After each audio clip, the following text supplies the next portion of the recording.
जब 2005 में खिलाड़ी साउथ अफ्रीका के टूर पे था तो चक्कर आने की वजह से और सांस अच्छे से ना ले पाने की वजह से उसे बाहर जाना पड़ा। जब जांच हुई तो पता लगा कि उसके दिल में छेद है। इलाज कराने के बाद उसे एक बात तो समझ में आ गई थी कि लाइफ बहुत ही अनप्रेडिक्टेबल है, कल का भी भरोसा नहीं है। इसलिए पॉजिटिवली उसने डिसाइड किया कि वो अब खुल के जिएगा और खुल के खेलेगा। फिर क्या था, सन 2007 में हुए आईसीसी T20 वर्ल्ड कप में 170 रन की साउथ अफ्रीका के खिलाफ पारी खेलकर T20 वर्ल्ड कप में शतक लगाने वाला पहला खिलाड़ी बन गया और यह रिकॉर्ड 5 साल तक कायम रहा। Yes, I am talking about the sixer king Chris Gayle. Guys, यहां सीखने लायक बात यह है कि खुल के जियो, जो लाइफ में पॉजिटिवली करना चाहते हो वो कर लो, क्योंकि क्या पता कल हो ना हो। इंडियन पुलिस, इस नाम से हमें खाकी वर्दी में एक मोटे से आदमी के ख्यालात आने लगते हैं, लेकिन अब नहीं आएंगे।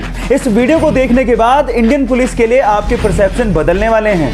नाम है सचिन अतुलकर, उम्र 34 साल, पेशे से आईपीएस और अभी उज्जैन में एसपी की पोस्ट पर तैनात हैं। लेकिन बॉडी के मामले में सलमान खान, जॉन इब्राहिम, ऋतिक रोशन तक पानी भरते हैं। बंदा 1.5 घंटे तक जिम में पसीना बहाता है और इसकी सोशल मीडिया फैन फॉलोइंग देख के आपके दांतों तले उंगलियां दब जाएंगी। क्या लगता है, इसको देखने के बाद इंडियन पुलिस के लिए आपका परसेप्शन चेंज हुआ क्या? चैट सेक्शन में लिखना मत भूलिएगा। आपके प्यार की हद कितनी है? आंसर देने से पहले कहानी जरूर सुन लेना। यह बात 1970 की, जब स्वीडन से आई एक टूरिस्ट से एक इंडियन आर्टिस्ट को पहली नजर में प्यार हो गया। उसके बाद वो एक दूसरे को डेट करने लगे और फिर शादी हो गई। लेकिन कुछ कारणों की वजह से उस लड़की को वापस अपने देश लौटना पड़ा। लेकिन उस लड़के ने कहा था कि हम लोग एक दिन फिर से मिलेंगे।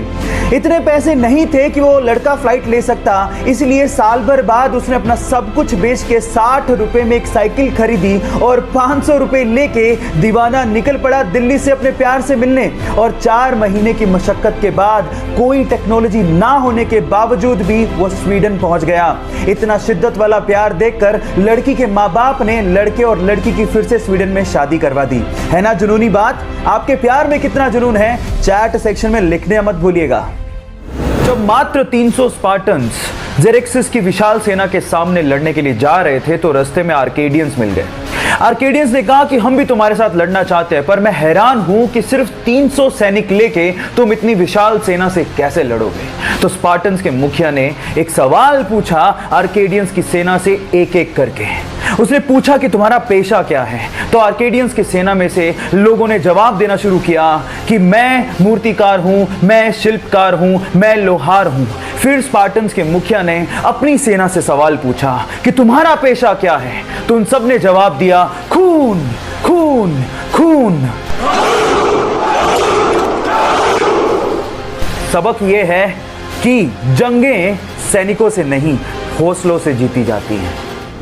राजीव गांधी जब इंडिया के प्राइम मिनिस्टर थे तो वो चाहते थे कि हमारा देश 21वीं सदी का देश बने, लेकिन ये तभी पॉसिबल था जब हमारे पास सुपर कंप्यूटर जैसी टेक्नोलॉजी होती, जो कि उस समय सिर्फ यूएस जैसे विकसित देशों के पास ही थी। तो वो यूएस गए और वहां के प्रेसिडेंट को कहा कि आप हमें ये टेक्नोलॉजी प्रोवाइड कीजिए, लेकिन वहां के प्रेसिडेंट ने साफ मना कर दिया। जब वो भारत वापस आए और भारतीय वैज्ञानिकों को संबोधित कर रहे थे तो वो लिटरली रोने लगे और कहा कि मेरा सपना अधूरा रह गया। तब यहाँ के साइंटिस्ट लोगों ने कहा कि आप हम पे भरोसा क्यों नहीं करते, आप हमें फंड दीजिए, हमें मदद कीजिए, हम आपको सुपर कंप्यूटर बना के देंगे। उसके बाद सीडेक जैसी संस्था ने 3 साल की कड़ी मेहनत के बाद भारत को अपना पहला सुपर कंप्यूटर दिया, जिसका नाम था परम 8000। सो गाइज, यहाँ सीखने लायक बात यह है कि अगर आप बिलीव करो तो इस दुनिया में हर काम पॉसिबल है। So believe in yourself.